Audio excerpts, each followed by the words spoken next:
जय हिंद छात्रगण। आज हम लोग ऑब्जेक्ट ओरिएंटेड प्रोग्रामिंग में डायनेमिक बाइंडिंग के बारे में पढ़ेंगे। तो चलिए जानते हैं डायनेमिक बाइंडिंग क्या होता है। तो सबसे पहला हमारा क्वेश्चन है, what do you mean by dynamic binding, how is it useful in ऊप। चलिए जानते हैं इसका answer. Dynamic binding is a mechanism in object-oriented programming that allow a program to decide which method to call at runtime rather than at compile time. This is also known as late binding. Dynamic binding is a mechanism मतलब एक process है object oriented programming का जो allow करता है program को decide किया जाए कि कौन सा मेथड हमें कॉल करना है रन टाइम में रदर देन कंपाइल टाइम। इसको हम लोग लेट बाइंडिंग भी बोलते हैं।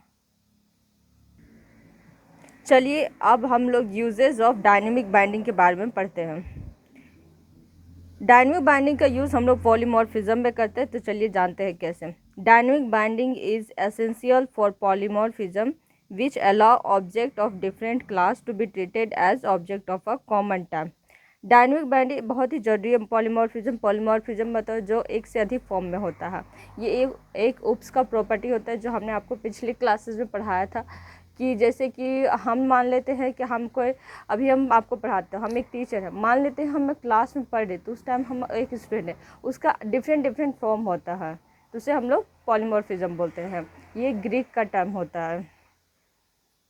विच allow object of different class to be treated as object of a common type. इसमें ऑब्जेक्ट का डिफरेंट क्लास का डिफरेंट ऑब्जेक्ट होता है लेकिन वो कॉमन टाइप का होता है। जैसे कि मान लेते हैं हमारा क्लास है एनिमल, उसमें हमारा है so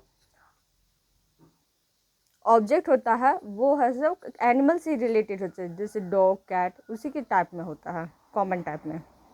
for example a program might have a list of object that are all of the type animal. एक प्रोग्राम हम लोग लिए जहाँ पे लिस्ट ऑफ ऑब्जेक्ट है एनिमल टाइप के, but at run time the object might be of different class such as dog and cat. लेकिन run time में जो ऑब्जेक्ट होते हैं वो डिफरेंट क्लासेस में होते हैं, जैसे डॉग कैट अलग अलग प्रकार के होते हैं। Dynamic binding allow the program to call the appropriate method for each object even though the object are all treated as animal. Dynamic binding allow करता है प्रोग्राम को कि कॉल किया जाए appropriate method for each object. Dynamic binding क्या करता है, call करता है appropriate method for each object, मतलब वो मेथड को अप्रोप्रिएट मेथड को कॉल करता है ऑब्जेक्ट का। Even though the object are all treated as animal, जबकि हमारा जो ऑब्जेक्ट होता है सब एनिमल की ही तरह बना होता है। अब देखिए हमारा एक और यूजेस होता है डायनेमिक बाइंडिंग का, वो है सो फ्लेक्सिबिलिटी में यूज़ होता है। डायनेमिक बाइंडिंग मेक करता है program more flexible and extensible. Dynamic binding बनाता है प्रोग्राम को बहुत ही ज़्यादा फ्लेक्सिबल और एक्सटेंसिबल।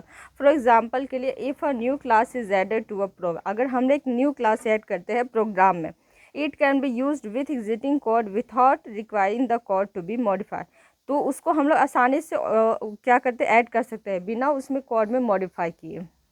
ये इसका यूज़ होता है फ्लेक्सिबिलिटी के रूप में डायनेमिक बाइंडिंग का उप्स में। अब चलिए हम लोग डायनेमिक बाइंडिंग को एग्जांपल के थ्रू समझते हैं कि वो क्या होता है। ठीक है, consider a program that has a class called shape. हम लोग एक प्रोग्राम लेते हैं जिसका क्लास है shape and two subclasses called circle and square, और उसका दो सब क्लासेस लेते हैं circle and square. The shape class has a method called draw. Shape class का एक मेथड है जिसे हम लोग ड्रॉ बोलते हैं। The circle class overrides the draw method to draw a circle. जो सर्किल क्लास यूज करता है ड्रॉ मेथड को ड्रॉ करने सर्किल ड्रॉ करने के लिए, और जो square class overrides the draw method to draw a square. Square class use करता है ड्रॉ मेथड का स्क्वायर ड्रॉ करने में। ना कंसिडर द फ्लोइंग। अब हम लोग प्रोग्राम के थ्रू इसको समझते हैं। Shape is equal to new circle. यहाँ पे shape name of the class था, यहाँ पे सेप एक ऑब्जेक्ट भी लिया गया है, और न्यू यहाँ पे मेमोरी एलोकेट के लिए, और एक सर्किल यहाँ पे क्लास का नेम है। ठीक है, सेफ डॉट ड्रॉ ये एक किसी मेथड का कॉलिंग होता है, मेथड कॉलिंग होता है।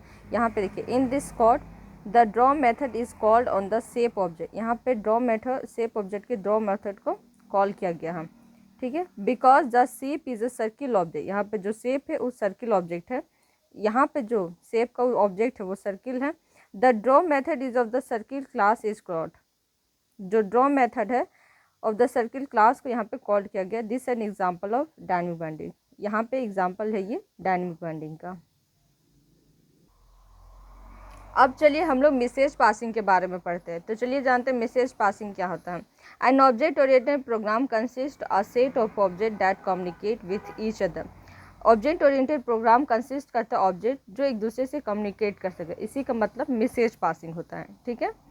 The process of programming in an object oriented language therefore involves the following steps.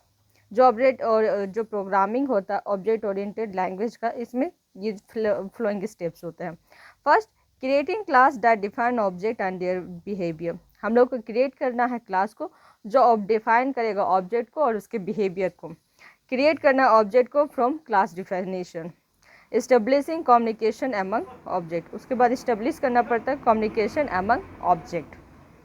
Objects communicate with one another by sending and receiving information much the same way as people pass message to one another. Object यहाँ पे communicate करते एक दूसरे से, कैसे? By sending and receiving information, as the same way में जैसे people पास करते हैं मैसेज को एक दूसरे को। A message for an object is a request for execution of a procedure. एक मैसेज होता है किसी ऑब्जेक्ट को, रिक्वेस्ट करता है एग्जीक्यूट करने प्रोसीड्यूर को। And therefore will invoke a function in the receiving object that generate the desired result. Therefore वो कॉल करते हैं, वो मतलब कॉल करता है फंक्शन को इन द रिसीविंग ऑब्जेक्ट जो जनरेट करता है डिजायर्ड रिजल्ट, जो वो रिजल्ट चाहता है। Message passing involves specifying the name of the object and the name of the function message and the information to be sent. Message passing में शामिल होता है स्पेसिफाई करता है नेम ऑफ द ऑब्जेक्ट को, name of the function message को and the information to be sent. Object have a life cycle, object का life cycle होता है। They can be created and destroyed, उसको हम लोग क्रिएट भी कर सकते हैं, डिस्ट्रॉय भी कर सकते हैं। Communication with an object is feasible as long as it is alive. Communication हो सकता है ऑब्जेक्ट में तभी जब वो जिंदा रहे, लाइव रहे। ठीक है। अब हम लोग मैसेज पासिंग को एक एग्जाम्पल के थ्रू समझते हैं। चलिए अब हम लोग एग्जाम्पल देखते हैं मैसेज पासिंग का। For example, imagine you have a program with two object. Imagine करते हैं कि हमारे पास एक प्रोग्राम है जिसका दो ऑब्जेक्ट है, a car and a driver. The car object might have a method called start. Car object के पास एक मेथड जिसका नाम है start. The driver object could send a message to the car object. जो ड्राइवर ऑब्जेक्ट है वो send करता है, मैसेज करता है कार ऑब्जेक्ट को, टेलिंग इट टू स्टार्ट, वो उसको स्टार्ट करने के लिए कहता है। The car object would then execute the start, तब कार ऑब्जेक्ट उसको एग्जीक्यूट करता है स्टार्ट मेथड को, and the car would start, तब कार हमारा स्टार्ट हो जाता है। ये हमारा एग्जाम्पल है मैसेज पासिंग का। अब चलिए हम कुछ ट्रू फॉल्स क्वेश्चन को देखते हैं जो हमारे यूनिवर्सिटी एग्ज़ाम के लिए बहुत इंपॉर्टेंट है, जो आपको एमसीक्यू के टाइप में आएगा क्वेश्चन। तो चलिए देखते हैं। और question number 1 A, in procedure oriented programming all data are shared by all function.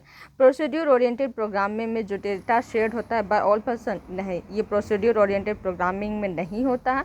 Procedure oriented programming में डेटा कैसे शेयर्ड होता है? जब उसमें हम लोग ग्लोबल वेरिएबल बनाते हैं तब। ये ऑब्जेक्ट ओरिएंटेड प्रोग्रामिंग में होता है। So this statement is false. B, the main emphasis of procedure oriented programming is on algorithm rather than on data. जो मेन उसका इम्पॉर्टेंट होता है, जो ज़्यादा ध्यान देता है प्रोसीड्यूर ओरिएंटेड प्रोग्राम, वो एल्गोरिथम पे ध्यान देता है रेदर देन डेटा। ये सही स्टेटमेंट है। One of the striking feature of object-oriented programming is the division of program into objects that represent real-world entity.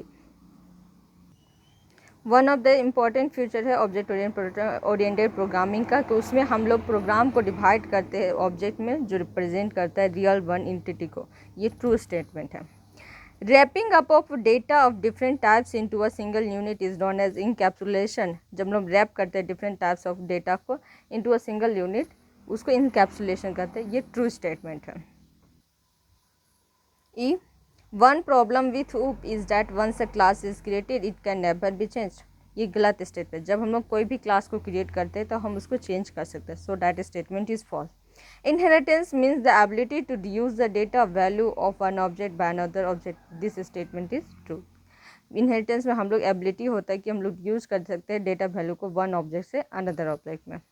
Ji, polymorphism is extensively use in implementing inheritance. Polymorphism का हम लोग use करते हैं implement inheritance को करने में। जी हाँ, ये स्टेटमेंट ट्रू है। H, object oriented program are executed much faster than conventional program. ये स्टेटमेंट गलत है। ऑब्जेक्ट ओरिएंटेड प्रोग्राम टाइम लगाता है, बट इन पॉलीमॉर्फिज्म का अगर हम लोग प्रोग्रामिंग लिखेंगे तो उसमें टाइम कम लगता है, वो फास्ट रनिंग करता है, बट सारे प्रोग्राम में नहीं है, उसको टाइम लगता है। So that is this means false. I, object oriented system can scale up better from small to large. Object oriented program क्या चेंज कर सकता है अपने साइज को बेटर स्मॉल टू लार्ज। हाँ, ये this statement is true. J, object oriented approach can not be use to create database. Object oriented approach का हम लोग डेटाबेस को क्रिएट करने में नहीं यूज़ करेंगे, नहीं, हम लोग ऑब्जेक्ट ओरिएंटेड अप्रोच का डेटाबेस क्रिएट में यूज करते हैं। This statement is false. आपको हमारा वीडियो कैसा लगा, आपको समझने में इसमें जो भी प्रॉब्लम हुआ होगा आप हमें कमेंट करिएगा, हम आपकी प्रॉब्लम को सॉल्व करेंगे। धन्यवाद।